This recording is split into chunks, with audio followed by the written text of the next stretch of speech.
Great. So welcome everybody to this very exciting Catalyse Leadership Workshop, which is on the topic of local environmental solutions. So we're very excited to have some brilliant panelists alongside some even more brilliant catalysts across the network who are going to share their ideas. But as is tradition, it's always custom for us to share a little bit about EduSpots' work in case we have anyone joining from a context where they've somehow just found their way into this workshop and don't really know who EduSpots are or what we're doing and what this particular leadership workshop connects to. So I'm going to hand over to Gertrude, who is herself a catalyst and a spot founder from Diligu in Bolgatanga, who is also has been our EcoSTEM coordinator and has now just transitioned into our role as Northern Region Coordinator. Congratulations to her as well as she steps into this very exciting role. Gertrude, over to you.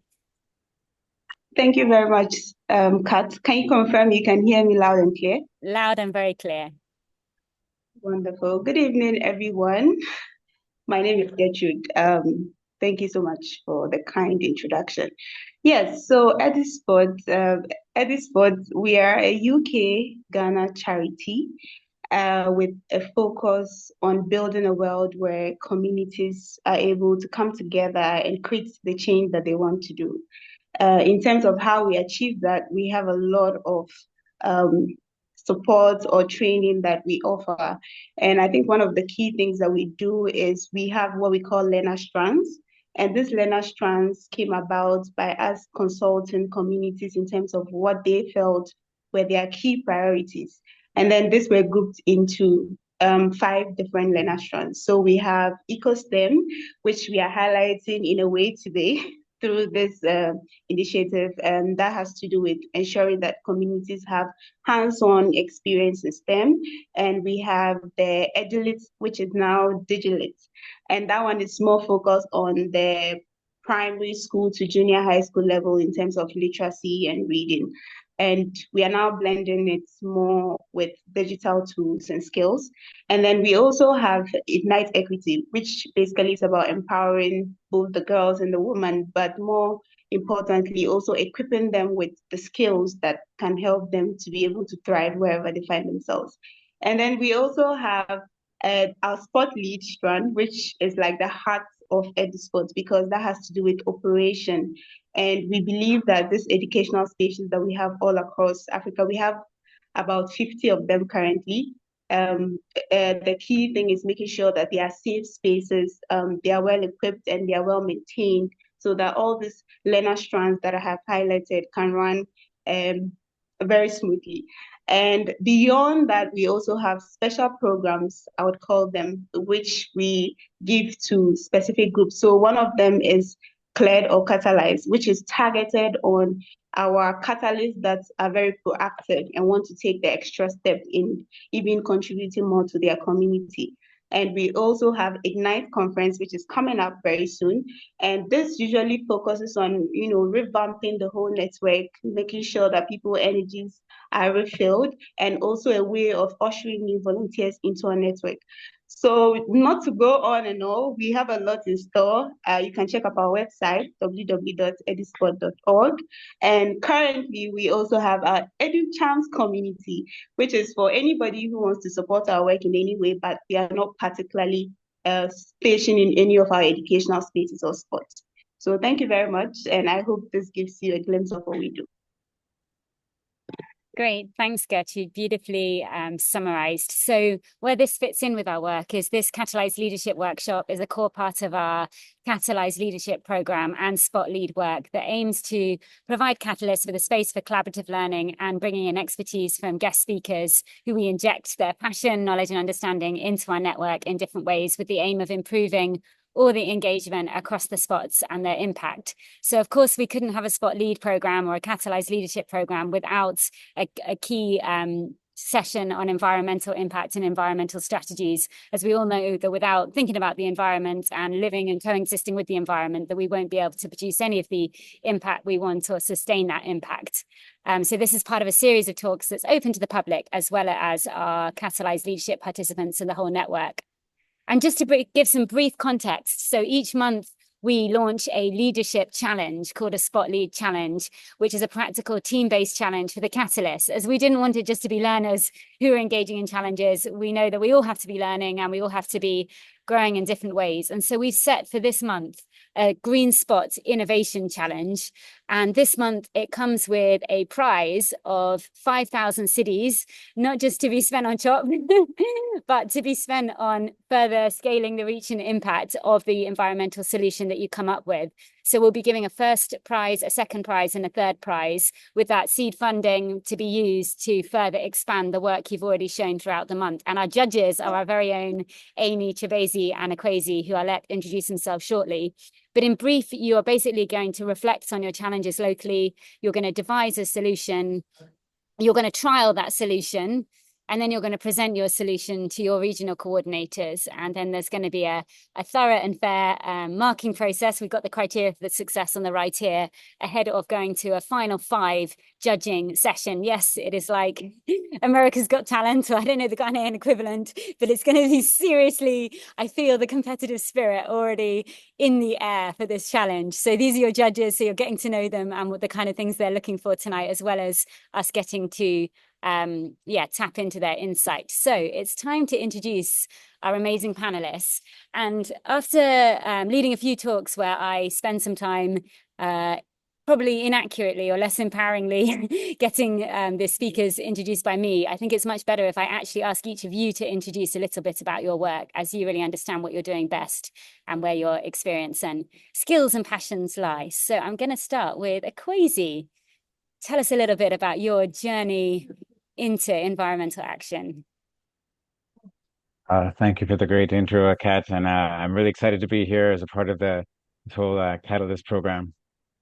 For myself, I was born and raised in Canada, spent about half my life there, grew up on the farm, and I'll come back to why that's so important.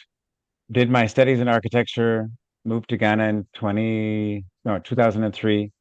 And then for the last 15 years, I've been just working on my own sustainable project. It's called Escape 3 Points. So there we have an eco lodge mixed with like a mix of, well, it's all built with alternative construction using earth, bamboo, raffia. We use solar power as our main supply of energy. We also have, the whole place is actually equipped with composting toilets. We have an organic farm in the back. And for us, it's always about using like all the different wastes that we have, whether it be urine, whether it be feces, whether it be, I don't know, basically anything, and turning those systems into useful items that we can actually like use for the good of the whole establishment. Only just recently, I realized the importance of how, fortunately, because of my upbringing with my grandparents also being farmers, my grandmother always had a saying that everything should get used at least twice. And I've now realized how important that phrase was.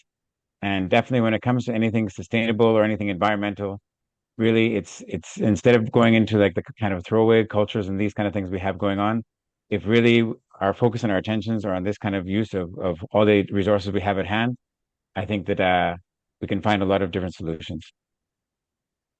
Great, thanks, Akwasi. And I think you're a great example of someone who's constantly trialing different environmental strategies, seeing what works in a kind of iterative approach as part of your core work at Escape. And we can also hear a bit more about Ghana Instinct NGO later as well, I'm sure. Yes. Amy, over to you. Thanks so much, Kat, and good evening, everyone. It's really great to be here, and I'm really excited to hear what you're all up to. So I'm Amy. I'm the founder and CEO of an environmental education charity based in the UK called Another Way. My background is in marine biology, and that's where my passion lies, everything under the waves. But I started climate action when I was in school as a teenager, and with a focus on community level actions as well. So on uniting communities, creating a new future and a better future, and telling stories of kind of hope and possibility instead of despair.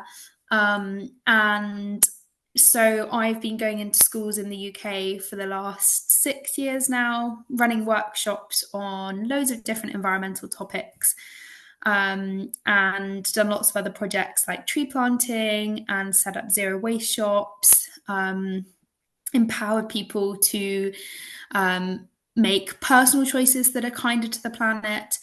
And now we are creating an app and a digital community for young change makers to help connect them and support their well-being as well as their climate action. So yeah, I'm really excited to talk a little more about my work later on. Great, thanks, Amy. And what Amy didn't mention is that she started all of this amazing work in her charity when she was just 16 years old. So I think, Amy, we're also going to be coming to you for kind of youth empowerment advice and what we can best do to empower young people across our network to be the change they want to see. And as you said about sort of optimistic futures, how we can involve our young learners in building optimistic futures in spite of all the things that are happening in the world that sometimes feel less positive. And last but not least, we have Chibeze. Over to you. Thank you, Kat, and I hope I can hear loud and clear. Yes, so thank you for Kat and the amazing team at EduSpots. I'm glad to be part of this wonderful conversation. So I am Chibeze Ezekiel. I founded and coordinate the Strategic Youth Network for Development, which is basically a youth-oriented NGO that promotes youth inclusion in the governance of our natural resources and environmental sector. Personally, I work more around climate and energy transition, issues. I got involved in climate change or environmental advocacy, I think around 2009, 2010, because I got a chance to attend a training program organized by the World Bank and the British Council.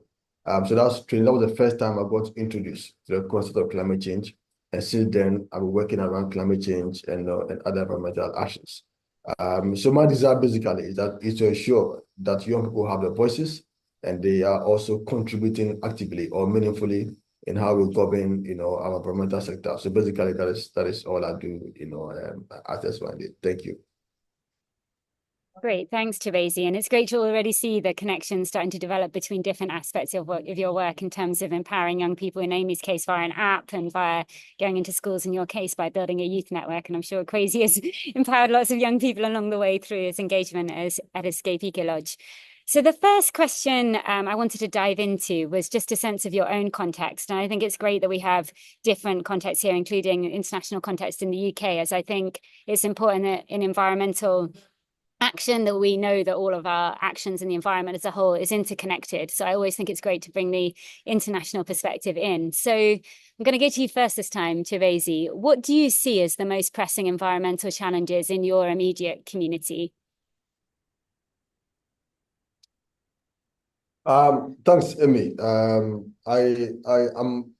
glad you used the word most impressive, because there are several challenges that we get confronted with in our communities. But I just want to highlight just three main environmental issues that I see happening across the communities that I engage often. One has to do with pollution, either indoor pollution or air pollution. If I say indoor pollution, I'm talking about the health of our mothers. Normally when you go to an ideal community, mothers are often in the kitchen cooking, for their family. And because of the kind of equipment they use in cooking, it leads to air pollution, indoor pollution, which eventually affects their health, respiratory disease and all that. So that's one major, health, situation or environmental issue I've discovered in my community. The second one I've discovered has to do with the issue around waste management. Increasingly, we are all creating waste, at different levels, but the ability to manage those wastes has become a major challenge. One, as you can see, people dumping refuse in the gutters or drainage, which end up choking, when it rains and leading to flooding. So that's the impact or the effect of putting waste into a drainage system, which also in turn leads to cholera and a breeding ground for mosquitoes. So the waste management component is one of the major issues or pressing issues or environmental problem that I see happening a lot in the communities I engage often. The final one I want to talk about, is as we all know, is the almighty Galamsey, illegal mining, because of the ripple effect it has on other sectors of our lives. We often see that just at one angle, people mining gold illegally, but that has impact on our water bodies. It has impact on our health. It has impact even on our source of livelihood. So the issues around illegal mining brings severe environmental consequences, on our life. That's why myself and other environmentalists and other concerned Ghanaians are shouting or putting pressure on government to bring a halt or to completely ban illegal mining because of the adverse impact it has on us as far as environmental issues are concerned. So, in the interest of time, I would say that these are the three main pressing environmental issues I've found, in my community: air pollution, waste management, and illegal mining. Thank you. Over to you, Kat. Thanks, Chibeze. And I think it'd be a great opportunity. I want this to be as interactive as possible. So as we go through the speakers answering some of these questions, Catalyst, I think it's always so much richer when you can start typing into the chats some things that you're seeing in your local community, so that we have this as a interactive workshop. In EduSpots, we don't just like you sitting back and listening, because we want to learn as well about what is happening in all your unique communities. I'm going to go over to Amy to bring us, shift our perspective over to the UK. Amy, what do you think some of the most pressing environmental challenges you're seeing are? Yeah, I think that's a really interesting question. And I was trying to think what kind of comes at the core of everything, because obviously there are so many.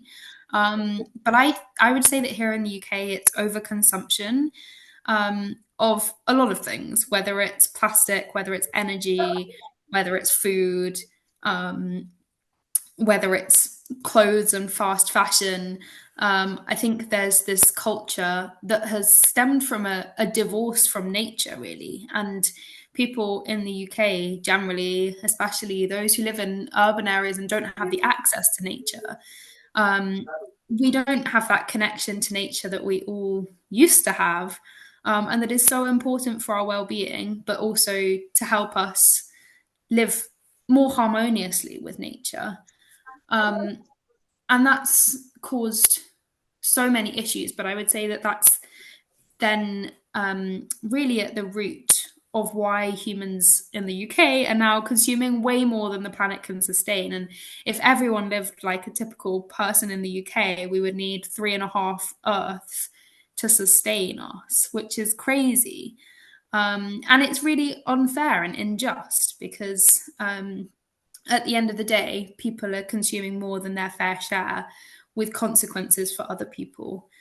So a lot of my work is trying to tackle that. And if you look at it in numbers, if we were to get to a world of net zero, where we are where carbon dioxide levels that we emit equal carbon dioxide levels that the Earth absorbs, then we would need to all be living a lifestyle that produced 3 tons of carbon dioxide a year. And at the moment in the UK, we have an average of 10 tons. So that's over 3 times the amount that's sustainable. And I think that's led to all the kind of consequences of environmental degradation that we see in the UK and in my community, whether it's, I live in the mountains and we get a lot of erosion, a lot of litter, a lot of trees being cut down so that sheep can graze on the land, and a lot of air pollution as well from cars, because everyone drives everywhere. So at the core of it, overconsumption.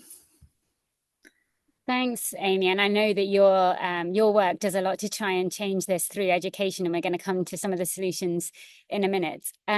Just looking at some of the chat, some of the comments coming through. So Charles is giving a suggestion that for kitchen pollution, they could try charcoal briquettes. Vincent is saying waste management is a pressing environmental issue here at Nuabu. I know we've just done a cleanup exercise across the whole network as one kind of, I guess, quite short-term solution. It'll be interesting to see if after doing a cleanup, people came up with longer-term solutions as well. We're just talking about improper management of our drainage systems that can breed mosquitoes and other insects. Akofa, I'm going to come to your question in a bit when we hit some of the solution elements. So Ekwezi, I think the next question we're going to jump to, that's kind of linked to the first one, is when there are all these different challenges, and you're welcome to touch upon a few in your context, how do we go about understanding the challenges more and deciding which ones are the most important to address, or which ones we can address? Ah, nice question. Well, Kat, definitely, I think that well, even for ourselves, a lot of we have I think that across the board, we all have similar problems in the fact of pollution problems and plastics and water.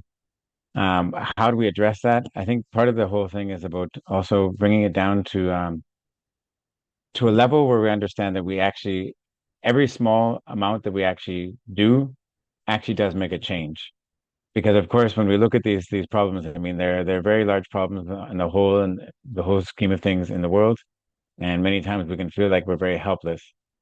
But it's just starting to break things down into small parts that even on a daily basis, we can actually start to tackle ourselves. And then even the same when it comes to discussing with our communities, just being able to like start to open up the conversation and also get a better understanding about where people are at, what they think they can do, and also how they can also benefit them and also benefit the world around them. Because a lot of times, I'm just thinking, especially in Ghana, where people are more thinking about, okay, well, I have to make sure I can sustain myself today. I can't worry about trying to change the whole climate. In some senses, some of the things that can be done actually can do the both at the same time. But it's definitely about opening up the conversation and having a better understanding.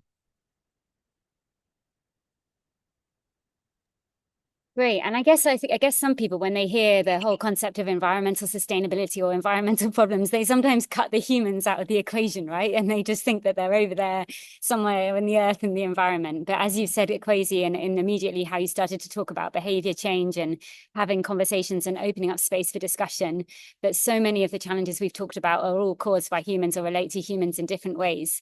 So Chibeze, I'm going to come to you. I know you do a huge amount in trying to change human behavior or government policy through advocacy. How, before we kind of start acting in the communities, I think everyone recognizes that it's really important to understand the problem more and understanding the human elements and actually the science behind the different environmental changes that we're seeing. Because sometimes I think that, that can become a thing with environmental issues where people start assuming that one action is better and that it's always better to do X, when actually it might be in some cases better to do Y, and it depends upon the situation. So how can we make sure that we're researching the problem properly and that we understand it well before acting? Well, thank you, Kat. That's quite an interesting question. Regarding the how to research and understand the solution to the problem, my recommendation will be based on the acknowledgement that at any given time we all have limited resources. So how can you make the best out of resources you have? And I say resources, I'm not only talking about money. It could be time, it could be, human resource. Maybe you're the only activist in your community, you're the only passionate person. You can do something or one thing at a time, so it takes time. So it is important to acknowledge your resources, your strengths, and also your weakness to inform which option to consider to make the best out of the resources you have. From my experience, I would say that usually it's not just about passion, because I know young people are just very passionate. They see a problem, they want to dive into it, and then over time they become exhausted, they become fatigued because they're not getting the support they need, and then they give up along the way. So what for me has worked, and which I will gladly recommend or share, is that it is always important to look out for ongoing interventions that tie into what you intend to do, to avoid one, duplication of effort, and to be able to maximize, the existing intervention. So instead of starting or beginning something new or something afresh, are there similar interventions happening in your community? How do you partner? How do you collaborate? How do you work together, to ensure that your limited resources are becoming add-ons instead of becoming repetition or duplication of effort in the community? And one clear point of engagement is the subnational, structure, which we call the assemblies. Every assembly by law are required to develop their 4-year medium-term plan. And then for the medium-term plan, they have different, program areas, including environmental issues. And therefore, you pick the environmental pillar and see what assembly has planned to do as far as addressing environmental issues are concerned. Beyond just the 4-year medium-term plan, they also have what they call the annual action plan. So every year there's an action plan, what they intend to do. Therefore, you pick that document, that information, and see how your intervention can contribute to what assembly is doing. Because assembly has a mandate to ensure that the community or the district or the municipality, problems around environmental issues are properly being addressed. And therefore, tying your intervention in that process will help you want to also work closely with assembly, and then to also have your work recognized, because the assemblies are also expected or required to develop what you call or publish what you call the annual progress report. And these are reports that are submitted to the NDPC, the National Development Planning Commission, which has a mandate to develop our national developmental framework or architecture. So the assemblies report to NDPC, and NDPC will collect all this information and develop what they call a national progress report. So that's for you, as a young person, as a young activist, whether you're a group of young people or an individual, those actions you do at the local level of the assembly gets captured in the report. And therefore, it also gives you space and room to demonstrate what you are doing in your own small way as a young activist or as a young person in the community. And that helps you to, fit into assembly's work. So you don't struggle with the limited resources you have. Beyond just assembly, there are also CBOs, community-based organizations. There could be churches, organized groups, kid-free clubs that you can also identify with. So you can implement your intervention instead of trying to duplicate efforts, looking at your limited skills. So for me, that would be the approach: research into the assembly's plans, research into the available CBOs in your community, and then try to connect with them so at least you can also bring on board your own skills, your own ideas, so at least collectively you can achieve a greater impact as against you going alone, to resolve the problem, in the community. So that'll be my take on this. Yeah, thank you. Over to you, Kat.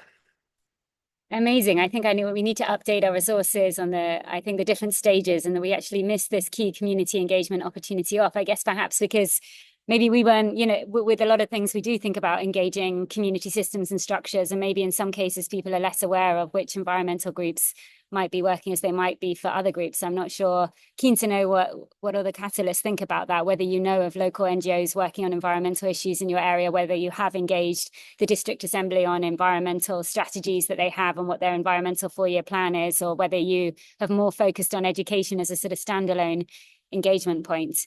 But definitely think that's a great starting point to see what's already happening before you top up with your own ideas and solutions that might conflict or compete in different ways.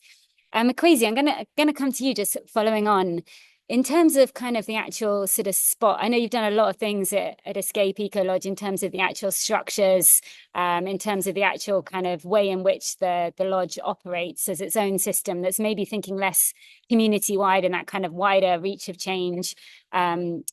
What advice do you have, or maybe even just examples of simple ideas of things that people could do that solve problems but are sort of manageable? As I know there might be some catalysts here who maybe just need some starting examples of the type of things that could be done with, as Chibeze said, with limited resources, with limited time, with limited funding, but still make an important impact. And I think one thing that's important, that even if it's just within a spot, that someone might come along and see it, and then it serves as a wider example of practice. And that's one thing we've always been trying to do with the model of the network of spots, is for them to act as a role model to the wider community in different ways. So yeah, Akwasi, any ideas? Basically, throw us some of Escape's innovations. No problem, Kat. Even I was thinking about this before, and even when I was thinking about some of the different environmental challenges, I know it's not really an environmental challenge per se to say even energy, but like some of the 3 different aspects that were in my mind that really stuck on my head was one, for example, the plastics. I saw that Solomon was mentioning about the plastics problem, and definitely this is a problem we have throughout Ghana. But fortunately now, there's more of a market for plastic nowadays. which, for example, now allows us to be able to start putting that into something that even though you don't get a lot of money back, at least it allows like people to actually want to try and take it to do something with it. So this is the whole thing is that, I mean, with all the structures we've done at Escape, it's really been a matter of, okay, what do we have? What can we do with it? If we can't do anything with it, keep it to the side. The second one really I was thinking about was water. And definitely, as we know, with all the Galamsey and even just with just river body, like water bodies in Ghana, water is a seriously important thing. And you know, looking at how can you be able to collect the water, or is it better to be um, just minimizing your use of water when it comes to even using for the use of toilets? There's different ways of looking at it, but just making sure you can conserve water as much as possible. Or even right now, we're even going through to some of our next level steps of also trying to also clean like gray waters and turn those into like foods and feeds for like chickens, fish, whatever, and also for natural fertilizers. But then the third part for me also was about the energy, and that's the fact that I mean for all the spots, I'm quite sure. I mean we're still going through a lot of the doomso, and to make sure that energy is a key feature to be able to keep everything sustainable. Just having lights in the night so even students can study is important. So for all these different things, I mean, there's exactly as Chibidi was saying, or Chibisi was saying, there's always a problem with resources.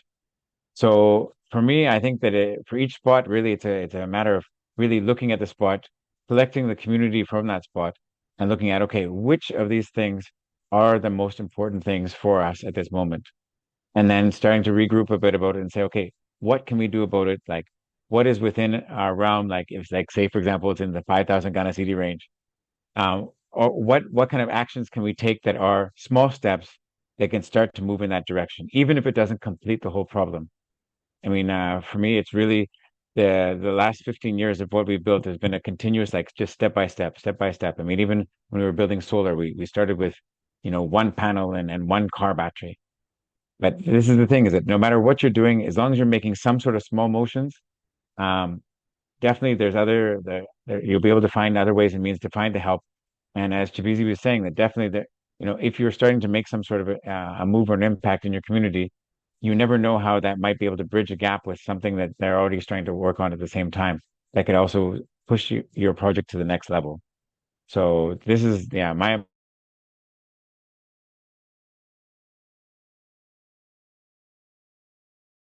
and we lost Kat. Not there you are. I'm back. Thank you, Crazy. And just to say, if everyone keeps putting the questions in the chat, I will come to them. I'm just trying to feed them into the discussion at the right moment. And Crazy, I'm actually going to throw this question at you, as you did touch upon plastics consumption at a point in what you just said. So I'm going to throw this one at you in terms of what we can do. Can you hear me, actually? I think I might have dipped again.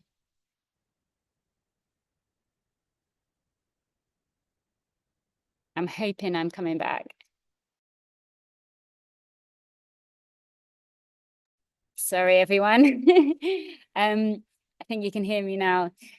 I'm going to go to you, Crazy, on this question relating to the single-use plastics issue in Ghana. What can we do about the idea that exists that it seems to be in Ghana, when you buy something, it comes with this single-use plastic black bag that then becomes a key sort of environmental polluter? Do you have any ideas for how maybe within a local context we could create a solution to this? Or any catalyst is also welcome to throw their idea in response to this question into the chat. Well, for that, I think that, I mean, first off, always it's nice to just refuse the single-use plastic. And also just, anticipating if you're going out to do something, making sure you have some sort of bags alongside with you. For some of the shopping we've done for the lodge, we've bought some of the, I don't know what to call the bags, but they're the kind of stronger bags that look kind of like a rice sack with the handles already in them. So that then this way always you can be reusing the bags repeatedly. Even the Ghana Must Go bags, any kind of bags that that you can be able to use more than once. it's just it makes a small, it seems like a small difference, but I mean, it doesn't take very long to be able to pile up a whole lot of black plastic bags in the house, if you're not really careful. And then also letting people know the reason why you're doing it, because a lot of times, people will feel like they're doing you wrong by not giving you the plastic bag if they don't have it. So just yeah, just like slight education along the way as you're doing it. So I think that's a great example of where something really small, where the education accompanied, can be really powerful in a community. If you just tell one person the reason why you're using a tote bag instead of taking the plastic bag, and then that conversation continues, that it could create a much wider ripple effect than you might think. So I think with lots of these things, with your projects, you don't need to be thinking big scale from the start. It could all start with a conversation and one small habit change or one engagement with your learners. And this is where I was going to go to Amy. Amy, I haven't been neglecting you. I have a question in mind for you around youth empowerment. So ideally, we want the catalyst to involve the learners in the solution that they create, actually in the process of creating the solution and in trialing it. And as someone who did get to a point where you were age 16 and felt empowered by some means to lead a significant change, what advice would you give to the catalyst in terms of engaging learners in these processes? Yeah, good question, Kat. Thank you. I think it's really important for young people to feel ownership of the solution from the start. So just speaking from my own experience, when we've created projects for young people, we've always made sure to go and ask questions before anything and just listen to the challenges that they face, the things that they're passionate about, the things that they're most struggling with. And I think holding those spaces where people feel comfortable to open up about what they are struggling with or the environmental issues that matter most to them is really important as a starting point. And then I think it's also about trying to help them understand that taking action for the environment doesn't look like one thing. It could be, as we've discussed today, so many different things at so many different levels. It could be advocacy on a government level. It could be trying to create national and international campaigns. It could also be trying to get people in your village to reduce their use of plastic, or it could be to teach a lesson about an environmental science topic in the spot or in their school. And there are just so many ways, from having a conversation to creating innovations that can solve environmental challenges. And so I think it's really important, first of all, to help young people identify their own skills and passions and what that can contribute to a potential solution. So whenever I go into a group of young people to help them create a campaign, I always start there, and I start with them mapping out their own skills and hobbies and passions. And then eventually molding those into roles that they could potentially have, whether it's an organizer for someone who's really great at admin and at communicating, or whether it's a public speaker and a gardener and an artist. So you kind of bring together all these different roles within a campaign, and then start to narrow it down to that topic that everyone's really passionate about and everyone can see affecting them and their communities. And then slotting everyone's unique role within that campaign. And then I think everyone will feel more kind of energized and sustained because they have that role within the campaign that they identify with, and that gives them joy and not just feels like another job or another piece of kind of boring learning or solutions that they have to be part of, but it's actually something that they can develop their own skills and passions with too. So I'd say that is really critical for getting young people on board and empowering them. I guess you've already answered my follow-up in a sense, but I was also going to ask you the kind of reverse, as I think there are so many young people who feel disempowered and almost defeated by some of the big challenges facing the world environmentally. And I wonder if you've touched on it a little, but what do you think are some of the things that might sort of unintentionally cause someone to feel not just dispirited, but actually sort of depressed about the world and its future in terms of young people and engaging with young people? Yeah, I mean, I think it's really important to acknowledge all the emotions that we do feel when we think about climate change or environmental degradation or habitat loss. I mean, it's very normal and valid to feel scared, to feel frightened, to feel grief, to feel angry, to feel disappointed, whatever it is that young people are feeling. I think it's important to first explore that and acknowledge it and accept it together in a community, so that you don't feel alone in those feelings. And then I think it's important to try and turn that emotion, maybe a negative emotion, into something more positive and into something that creates agency for the young people.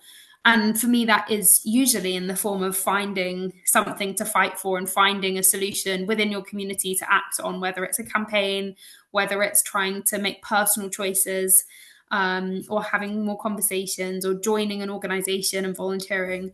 I think all of those things can help you to feel empowered. But then I think it's also about the way we communicate climate science. And I said in my introduction that we didn't really talk about despair, but we talked about hope and possibility. And I think that's really important. And I really like starting from the future and working backwards. So asking the question, what if? What if we get this right and we create a really beautiful, sustainable world in which humans are living with nature, and our air is clean, our water is clean, our oceans are thriving, and helping young people to paint that vision in whatever creative way they want to, whether it's a poem or a drawing or a speech or a dance. And then working back and thinking, well, what's a small thing that I can do to contribute to that world and that vision of a future that I want to create? And everyone has a part in creating that better world. Amy, I feel like you could be a spokesperson for EduSpot, as your language is very in line with how we talk about things. So yeah, I think maybe there's even an inherent problem to some degree at always starting with the problem and the challenge. And I know this is a format that typically we go through when we're designing an idea, but I love that idea of maybe flipping the whole approach we've given you. And we could start with getting the learners and the catalysts to think about what kind of future they want for their community environmentally and more widely, and then working backwards. Maybe we need to adjust our resources after this session, as you're giving us some great ideas. So I'm going to jump into the questions in the chat, so please keep them coming in. And there are a few for you, Chibeze, that we're going to take in stages. So the first one was just a practical one in terms of what is the procedure or process we can use to get the environmental plan from the assembly. That's from Solomon in Funko. Well, okay, so there are a number of options. The immediate one is to some upload them on their website. So if you go on our website, you can access the medium-term plan and the action plan. The second option is to go to their office. The planning officer will have the action plan. You can make a request for it. And then the third option is every assembly is required to organize what we call town hall meeting, where they must seek the views and concerns of community people to help in developing the action plan and also the medium-term plan. So those are the three processes by which you can get information, from assembly. But the first, if it's not on the website, you can go to the assembly, ask for the planning officer, and make a request for the action plan. Great, thank you. And another one for you, Chibeze. It's more of a personal experience that we want to dive into a little bit. What challenges did you face when you were campaigning against the coal plants, and how did you navigate and overcome them? For the coal plant, I mean, I took some cues from ongoing similar campaigns, because we had colleagues in South Africa, colleagues in Nairobi, Kenya, who are also fighting a similar, battle. They have been campaigning for years before the government of Ghana decided to build a coal plant. So for me, ideally, was to engage them, learn from their experience, learn from their challenges, so I don't repeat some of the issues, that were here. I get, a certain question often that was my life threatened. What did I come under any attack, military attack or security attack, because I was fighting a coal plant? And I said no, for a number of reasons. That one, is because I have to provide an alternative, because you can't just say no to the coal plant without offering an alternative, especially when power crisis, was very imminent, in those days, 2015, 2016. So whilst we're saying no to coal, we're providing alternatives, saying clean energy or renewable energy are better options. And we have to justify why clean energy, is far better than coal. So we provided those analyses, which made us feel, or made us appear like partners instead of people trying to,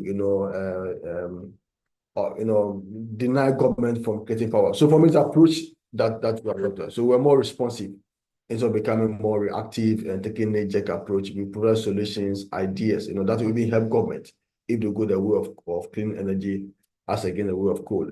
So there are some reasons, but this is a main. If you ask me, that's my main reason why we're able to overcome the challenge. That at least we're against coal and we give some ideas, some solutions that we think was far better than going away of coal. Yeah. So in the interest of time, I'll pause here. Thank you. I think I'm just going to ask another follow-up because I think this touches on a whole topic of advocacy as one potential kind of action route that communities might consider. And I just wonder whether you could just in brief, I know this is a massive topic you could speak for hours on, but just in terms of in brief, kind of how you go about forming an advocacy-based approach to change, if you were going to give us your kind of 3 to 5 top tips for the approach and the type of things you might want to think about. One is community power. Sometimes we underestimate the power of community people. We see them to be vulnerable, uneducated, and all that. So, but they possess lots of power. After all, it's a community. If they resist a certain project, government sometimes may have to use the only option of compulsory acquisition, but we hardly, see that happening. So the community have a certain level of power, which they must be engaged to activate that power so they can be seen, as, making the right demand. The second tip I would say is one to offer alternative solution, instead of resisting government's plan or government's intention. So you must present an alternative that may be superior to what government may be advocating or any other proponent may be advocating. So that again is a very helpful form of advocacy. And the third tip is to pursue, if you like, not just advising in terms of, what ought to be done, but taking the steps to demonstrate that you yourself believe in a solution. So one of the things we are doing now is that beyond just advocacy, we are taking steps as an organization to demonstrate that, yes, it is possible, that if we give the youth the enabling environment, the right support, the right mechanism, they can actually become the change agents that we are looking forward in our country or in the community. So we are now piloting a number of projects. One is a Young Green Entrepreneurs project, where we are bringing together young green entrepreneurs who are offering, solutions to environmental problems. So it's more like a business, mechanism. Yes, but it is worth it because they are investors, they are banks who are putting investment into green businesses. So how do we bridge the gap between the banks and these young people? So that is something tangible, concrete. It can be measured. It's a solution that can be tracked.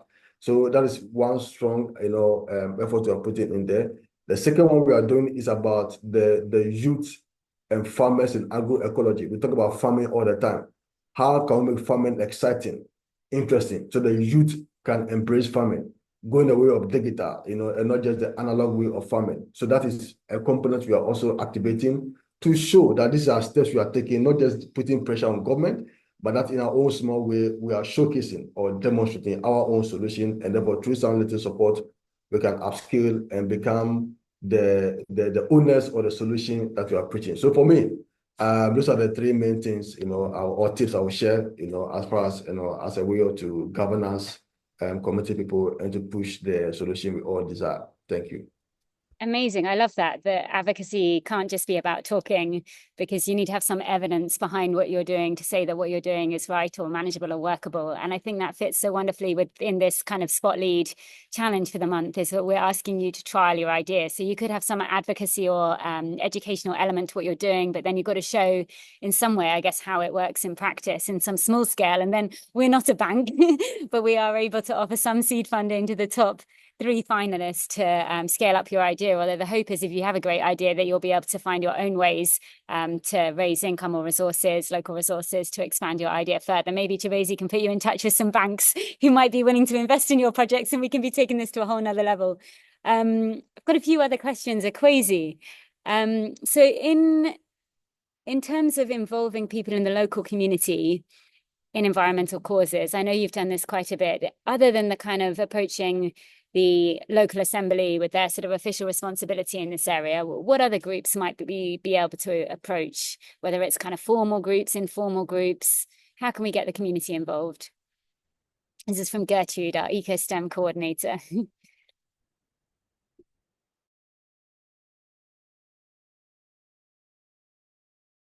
You're on mute. Thank you. Yeah, for us, we've had some different experiences over the years to see which kind of systems work best. And definitely, when it comes to just seeing the best results we've seen so far is one, exactly what Chibeze is saying, is that really like building examples to really show the youth, but also at the same time asking questions, but also being ever present to also share knowledge. When it comes to different projects around the community, like right now, we're again pushing on our sea turtle conservation, really making a point to really involve local community members in the whole conservation efforts and make sure that there's also economic gains. Because that's the thing, is it's really nice to be able to just say we're going to do great things, but people also need to eat. So it may be sometimes long-term economic gains, could be also short-term economic gains.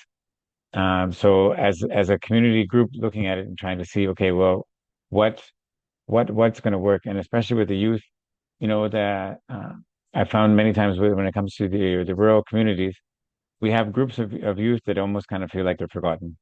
So making sure that you can actually meet with them face to face and actually have the conversation, see where they're at, see where their challenges are, and then see some of the solutions we can use that we can also help and bridge the gaps with them.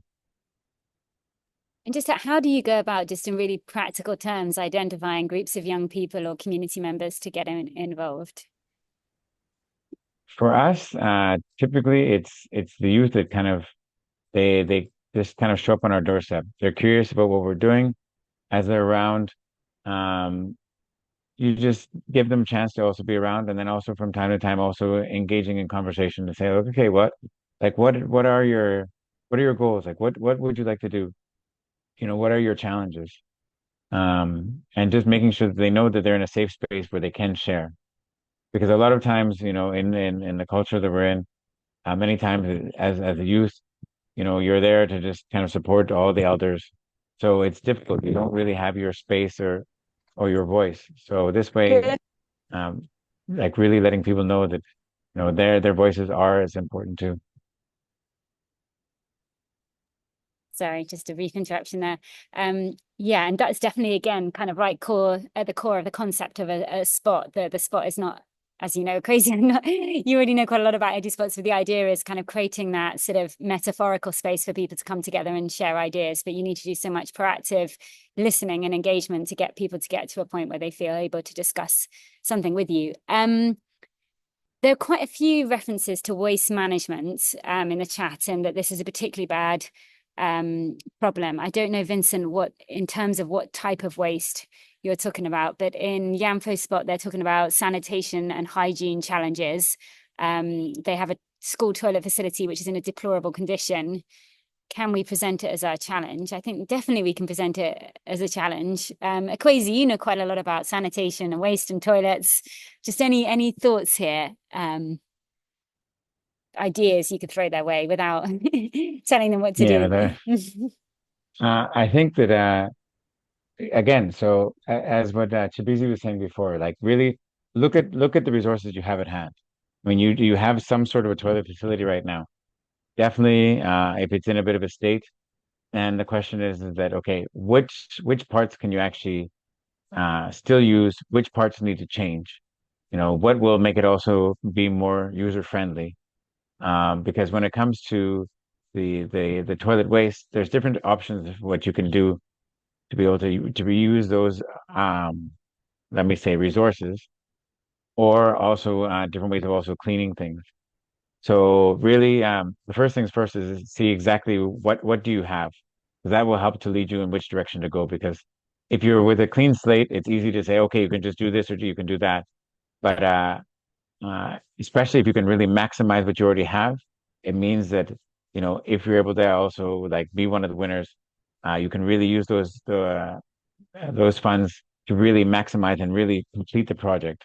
So I don't want to give too much away about like, I mean, it depends on the toilet itself, but I mean, this is one of the big things. And I mean, like, there's, as Chibeze said, there's lots and lots of examples all over the place that have been done. Um, Ghana, there's some, but even some of the surrounding countries, if you're looking in Burkina Faso, Togo, Benin, even Ivory Coast, just do a quick Google about different kinds of options that they have about different toilet facilities. And if Vincent's talking about the same kind of waste, there's options. I mean, there's divider toilets, there's composting toilets, there's biogas, there's a lot of different options. So just looking for the best one, and especially for a school situation, this is also a tricky one because usually you're talking about a greater number of people. So that also raises different challenges. But yeah, I can't. I know some schools that have some really nice composting toilets, but I can't say too much I think right now. And what about, so I'm going to stick on a crazy with this one because I know you've done quite a bit on this. Papers and plastics, Vincent is saying that it's kind of, yeah, how do we manage these in a local context when, to give some awareness to everyone who's Ghana based in terms of what happens in the UK and my community when I was back in the UK, you know, we have a bin for every single thing that the government would collect and take away. And it really was something I was brought up with, that you had to sort it into these different categories. And I'm always curious to know, even if we get the learners sorting them, like you said, Akwasi, and identifying them not as waste, but as potential for something else, I guess the question is, what next? Do you have any ideas for the kind of system of reuse, rebirth that we can create? Well, first thing I think of when I look at what Vincent's saying about papers and plastics is, papers, fortunately, they're organic. And my father was around when they started doing the Operation Feed Yourself here in Ghana. And for me, I think that was a really powerful message in the sense that it's something that can be done in schools where if we're able to take the papers, we can be able to start composting them, starting to turn them into, feeding programs within the school. So then people know that, okay, look, if I am able to take this, I will eat like sweeter tomatoes than the ones that come from the market. So really like looking at the value of the things that you have instead of looking at it as a waste. Again, for the plastics, my best thing for the plastics is please like find somebody who can buy them. I mean, I've looked at different options about, incineration and things like this, and where it's difficult to be kind of dealing in those kind of things in Ghana at this moment. But papers is definitely something that's easy to use and can be mixed in with already existing, composting and even when I say that, I guess one of the words that comes to mind right now is permaculture. It's also if you look at some of the natural cycles that are possible, papers can definitely very much go into the natural cycles of things that can start to create, you know, more food, um, better soils and living conditions around you. So, yeah. I hope this session, we're reaching time, and I hope this session, I know that we've covered quite a wide ground in a very short space of time. And I think, as both speakers have said, sometimes just researching, seeing what you can find out more on the internet or from your colleagues in your communities is going to need to be the start of this process. And I think we'll all see there's a whole lot more we need to learn before we start taking action. I think I want the amazing panelists that's left, sorry that Amy had to drop off, but I want you to just give your final sort of word of advice, I guess, to communities who are maybe starting this kind of project for the first time. Imagine they're, getting their catalysts together to explore an environmental challenge and a solution, or that environmental future, to use Amy's kind of flip model of what they want to create and coming back to a solution. What would be your kind of leaving advice that you want to stay with them? Chibeze, back to you. Yeah, living advice. All right. So I will propose that one key thing to have in mind is how to what I call upskill or maximize the resources you have, and therefore even if it gets some small support to have any intervention in a community, it is always important to look out for existing structures, networks, or groups that have similar intervention. So you can find a way to network. That may save you some resources because they may have their own resources. You may have your own resources, so you can spend part of a resource to do what they are doing or to adjust what they're doing, and you may have additional resources to do something extra.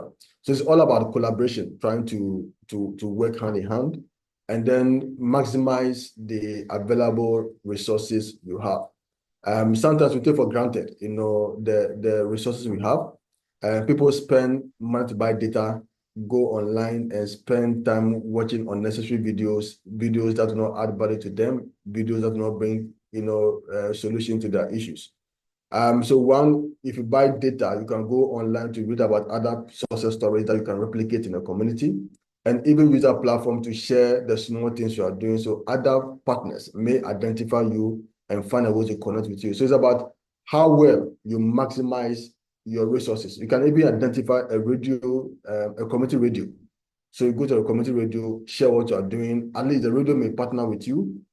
Some may hear about you in a community and want to partner with you. So even the church, institutions, the mosque, the Muslims, find a way to maximize the available resources you have in your community, not just about the money, so that even the small grant you get, you can also, tap into available resources in terms of human resources, the networks, the social media platform. So you can, upskill or do more with the small you have, that's the limit yourself, the small you have, and then do something. And then once you are done, because there's no more, connection, no more platform, no more partnership, you are unable to progress or upskill your work. So at any given time, you must have this at the back of your mind. What can I do to replicate, to ensure that this small grant I have is able to reproduce itself so I can sustain my intervention? So that would be my departing message, for the team members. Thank you. I think you're also very in line with EduSpots' sort of approach, not to have a deficit mindset towards resources, but rather approach yourself with this positive mindset of all the different amazing wealth and different types of resources your community has, both within your team and with all the collaboration possible. And I've definitely taken from you, Chibeze, to always remember that resources is not money. And obviously money is a resource, but there are so many other resources that have equal or more wealth, such as your time, your skills, your knowledge, your other physical resources in your local environment, all the institutions that might exist that might support. So let's always have that approach when we think about what's available to us. Akwasi, same question to you.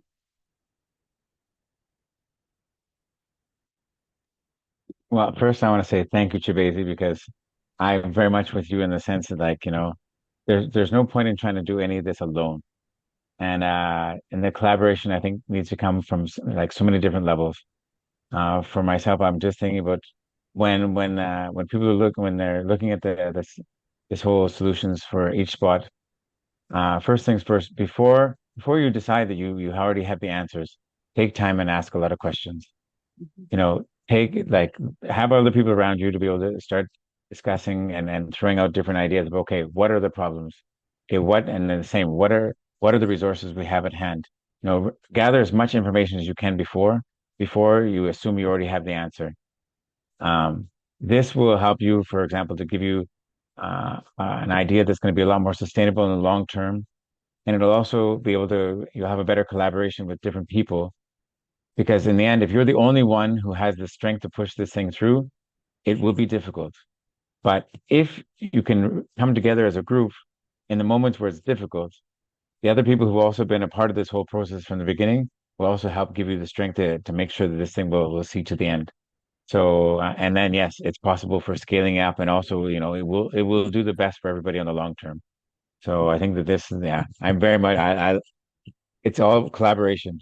The key for all this is collaboration.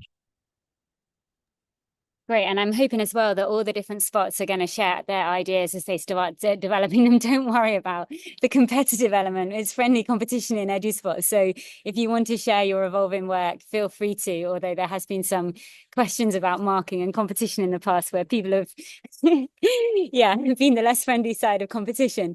Thank you so much to you both for your time, and to everyone who's joined. We're going to have an extra 10 minutes at the end for the Catalyst to be with their regional coordinator to ask any final questions about the challenges. But I've asked Seydou to say a few words of thanks as a representative from the network, and to give brief sense of Seydou's story. He was a founder of EduSpots all the way back in 2018 when he popped up as someone who applied for a Teacher Changemaker grant, and he's recently stepped into a full-time role as regional coordinator for the Middle region. So another claps to Seydou. He took up his role some time ago, but it's been great to see Seydou develop his spot over this period. Seydou, ball's in your court. All right, thank you so much, Kat. Wow, it's been a great evening, and I hope if our cameras were to be on, we will see smiling faces all over. Yeah, thank you so much to the panel. I could see Ezekiel and then Amigo drop along the line. We are so grateful for the wealth of knowledge you've impacted in that this evening. So I'm very certain that when you come back to judge these ideas, you are going to be impressed about the things we are going to put out there to solve environmental challenges we found around our community. So on behalf of the EduSpots Catalyse staff and then everyone, we are very grateful for your time and then the wealth of knowledge you've impacted into us this event. Thank you so much. Great. I'm going to leave it there and just say thank you to everyone for attending. There are going to be 4 breakout rooms, which I'm going to say the details for in a minute, but I'm going to stop recording at this point. Thank you to everybody